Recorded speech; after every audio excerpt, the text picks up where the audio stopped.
पिछली रिपोर्ट आप लोगों ने देखी थी जिसमें मैंने आपको बताया था कि गाज़ा के अंदर 24 घंटे के अंदर 54 लोगों की मौत हो गई है। इस वक्त की ब्रेकिंग न्यूज़ ये है कि फ़िलिस्तीनी स्वास्थ्य मंत्रालय की तरफ से बताया गया है कि पिछले 36 घंटे के अंदर इसराइल ने इतने हमले किए हैं गाज़ा के अंदर कि तकरीबन 250 लोगों की मौत हो चुकी है। बहुत सारे लोग मलबों के नीचे दबे हुए हैं। ये हमले वैसे हो रहे हैं जैसे शुरुआत में इसराइल ने गाज़ा के ऊपर किए थे। हमले बहुत तेज़ कर दिए हैं इसराइल ने, और इसराइल का प्रधानमंत्री बेंजामिन नेतन्याहू ये कह रहा है कि हम पूरे गाज़ा में कब्जा करेंगे, युद्ध का विस्तार करेंगे, युद्ध को फैलाएंगे। फ्रांस की तरफ से कहा गया कि भाई युद्ध को फैला रहा है बेंजामिन नेतन्याहू, इसलिए इंटरनेशनल कम्युनिटी को आगे आकर उसको रोकना चाहिए, ये बहुत गलत कर रहा है। फिलहाल नेतन्याहू खुन्नस खाकर अंदर अंदर काफ़ी ज़्यादा हमले गाज़ा के ऊपर कर रहा है। ये खुन्नस किसी और बात की नहीं, बल्कि ऐसा लग रहा है कि जैसे डोनाल्ड ट्रंप का जो दौरा शुरू हुआ है मिडिल ईस्ट का, जिसमें वो इसराइल नहीं जाएंगे, बाकी कुछ बड़े मुस्लिम देशों के साथ डील कर रहे हैं। आपको बता चुका हूँ, सऊदी अरब के साथ अरबों डॉलर की डील की है, कतर के साथ अरबों डॉलर की डील की, और रात यूएई पहुंचे, वहां पर भी अरबों डॉलर की डील डोनाल्ड ट्रंप ने कर ली है। 200 बिलियन डॉलर से ज़्यादा की डील यूएई ने भी अमेरिका से की है। सबकी नज़र डोनाल्ड ट्रंप के दौरे पर है। मुस्लिम हुक्मरान डोनाल्ड ट्रंप को सलाखों पर बिठा रहे हैं, लेकिन गाज़ा के अंदर शायद खुन्नस खाकर बेंजामिन नेतन्याहू हमले किए जा रहा है, क्योंकि बेंजामिन नेतन्याहू को मालूम है कि इनको बचाने के लिए कोई नहीं आने वाला है। गाज़ा को लेकर कल डोनाल्ड ट्रंप ने एक बात कही यूएई के अंदर, लेकिन वो भी बस चलती फिरती बात कही। यूएई के अंदर ट्रंप ने कहा कि हम गाज़ा पर नज़र रख रहे हैं और हमें इसका ध्यान रखना होगा। बहुत से लोग भूख से मर रहे हैं, बहुत सी बुरी चीज़ें वहाँ पर हो रही हैं, हमारी नज़र गाज़ा के ऊपर है। ये बात तो जो बाइडन भी बहुत टाइम से कहते रहे, अब ट्रंप आए हैं ये भी ये बात कह रहे हैं, लेकिन इसी बीच लगातार मार रहा है गाज़ा के अंदर लोगों को इसराइल। किस बात की नज़र रख रहे हैं? कीड़े मकोड़ों की तरह वहाँ के महिलाओं, बच्चों, बुजुर्गों को मारा जा रहा है आतंकवादियों के नाम पर। अरे हमास को तो ये छोटा सा संगठन कहते थे, इतने सारे हजारों लोग मार दिए हैं, और ये कहते हैं कि हमने हमास के लोगों को मारा है, तो अब तक तो हमास को ख़त्म हो जाना चाहिए था। लेकिन किस तरीके से ये लोग वहाँ पर नरसंहार कर रहे हैं। एक तरफ डील्स हो रही हैं अरबों खरबों डॉलर की, और दूसरी तरफ क्या हो रहा है समझ नहीं आ रहा है। फिलहाल ये जो डील हुई है यूएई के साथ डोनाल्ड ट्रंप की, इसको लेकर अमेरिका की पार्लियामेंट में काफ़ी ज़्यादा हंगामा हुआ। जो विपक्षी पार्टियां हैं, कांग्रेस वगैरह, वो ये कह रही हैं कि इस डील को नहीं करना है। ये जो हथियार दे रहे हैं डोनाल्ड ट्रंप यूएई को, 200 बिलियन डॉलर से ज़्यादा की डील कर रहे हैं, ये डील तुरंत कैंसिल होनी चाहिए, क्योंकि यूएई अमेरिका के इन हथियारों का इस्तेमाल सूडान के अंदर कर रहा है।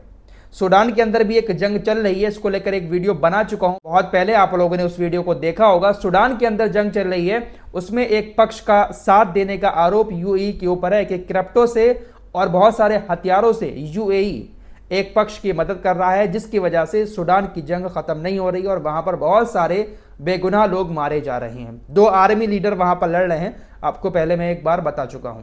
तो ये आरोप यूएई के ऊपर हमेशा से लगते चले आए हैं। इन्हीं आरोपों को लेकर जो विपक्ष है अमेरिका का, वो हंगामा कर रहा है कि यूएई को हथियार देने की जरूरत नहीं है, इन हथियारों का इस्तेमाल गलत काम में यूएई करेगा। इसराइल को हथियार दे रहे हैं भर भर के। इसराइल क्या उन हथियारों का इस्तेमाल अच्छे काम के लिए कर रहा है? चंद लोग मिलकर पूरी दुनिया को बेवकूफ बना रहे हैं, अपना फायदा कर रहे हैं, और पूरी दुनिया के अंदर हर जगह पर बेगुनाह मारे जा रहे हैं, पिस रहे हैं। डोनाल्ड ट्रंप नेतन्याहू से दूर क्यों हो रहे हैं? दरअसल ऐसी खबरें आ रही हैं कि यूक्रेन का साथ छोड़ दिया, रशिया के साथ आने की कोशिश कर रहे हैं डोनाल्ड ट्रंप, यूरोप को भी एक तरफ छोड़ दिया है डोनाल्ड ट्रंप ने, और अब नेतन्याहू को भी किनारे कर रहे हैं।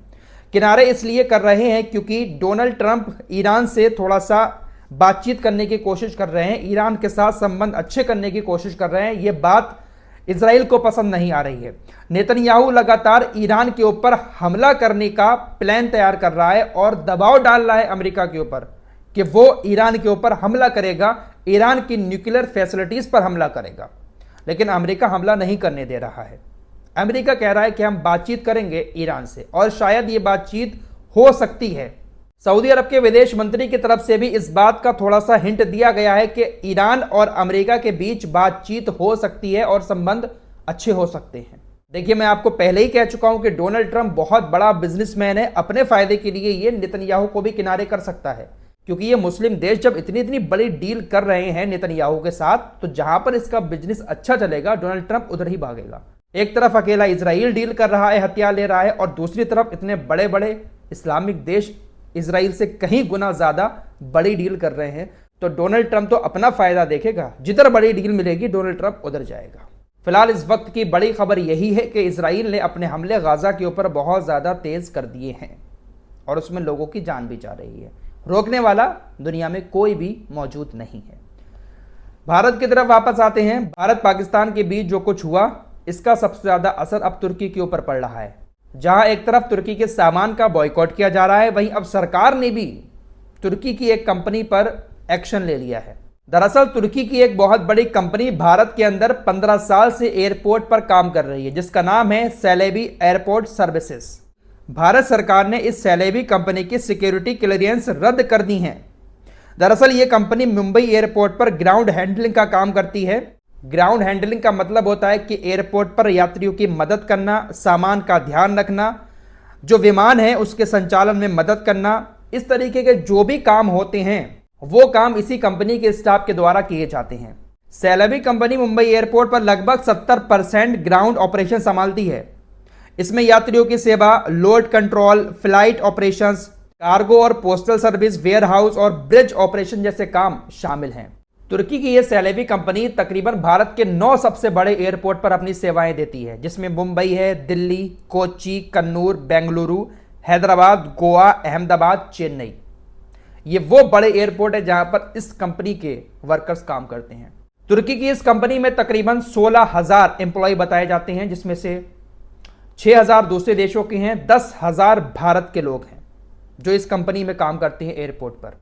भारत के जो नागरिक उड्डयन मंत्री हैं राम मोहन नायडू, उन्होंने कहा कि हम राष्ट्र के हित में फैसले लेंगे। यह सुरक्षा का पहलू है, हम सुरक्षा एजेंसियों से भी बात कर रहे हैं। सेलेबी एयरपोर्ट सर्विसेज इंडिया के लिए सुरक्षा मंजूरी रद्द कर दी है। यह बहुत बड़ा झटका है इस कंपनी के लिए, क्योंकि पिछले 15 साल से यह कंपनी भारत के अंदर काम कर रही है बड़े बड़े एयरपोर्ट पर। दरअसल तुर्की की इस कंपनी का बॉयकॉट इसलिए भी किया जा रहा है क्योंकि ऐसी भी खबरें चल रही हैं कि इस कंपनी में जो हिस्सेदारी है वो एर्दोगान की बेटी सुमैये एर्दोगान की भी है। इसलिए इस कंपनी का और ज्यादा बॉयकॉट किया जा रहा है। जब इस तरह की खबरें बहुत सारी चली और लाइसेंस रद्द करने की बात आ चुकी है, तो अब इस कंपनी की तरफ से कहा गया है हम तुर्की की कंपनी नहीं है, हमारी कंपनी में किसी भी तरह की हिस्सेदारी एर्दोगान की बेटी की नहीं है। हमारे जो इन्वेस्टर हैं वो ऐसे ऐसे लोग हैं जिनका ताल्लुक किसी भी राजनीतिक पार्टी से तुर्की के अंदर नहीं है। कंपनी की तरफ से जानकारी दी गई है कि उनकी मूल कंपनी का 65% हिस्सा Canada, America, Britain, Singapore, UAE और यूरोप के अंदर जो निवेशक हैं उनके पास है। हम तुर्की के नहीं हैं, तुर्की के कुछ लोग इसमें शामिल तो हैं, लेकिन उनका किसी भी राजनीतिक पार्टी से कोई ताल्लुक नहीं है। और हमने भारत के अंदर $220 मिलियन से ज्यादा का निवेश किया है और हम 15 साल से यहां पर काम कर रहे हैं। अब देखने वाली बात होगी क्या यह कंपनी भारत के अंदर टिक पाएगी। वैसे लाइसेंस तो रद्द करने की बात कर दी गई है, लेकिन इससे एक झटका हमारे भारत के 10,000 लोगों को भी लगेगा, क्योंकि 10,000 भारत के एम्प्लॉय भी इस कंपनी में जॉब करते हैं, ऐसा बताया जा रहा है। अब देखते हैं कि ये कंपनी यहाँ रुकती है या इसकी जगह कोई और नई कंपनी आती है और जो इस कंपनी में लोग काम कर रहे थे भारत के, उनको उस कंपनी में जॉब मिलती है या फिर वो बेरोजगार हो जाते हैं। ये वक्त बताएगा, लेकिन तुर्की का बहिष्कार किया जा रहा है। फिलहाल इस रिपोर्ट में इतना ही। कुछ और खबरों के साथ फिर हाजिर होऊंगा, तब तक के लिए अपना ख्याल रखिएगा। अल्लाह हाफिज।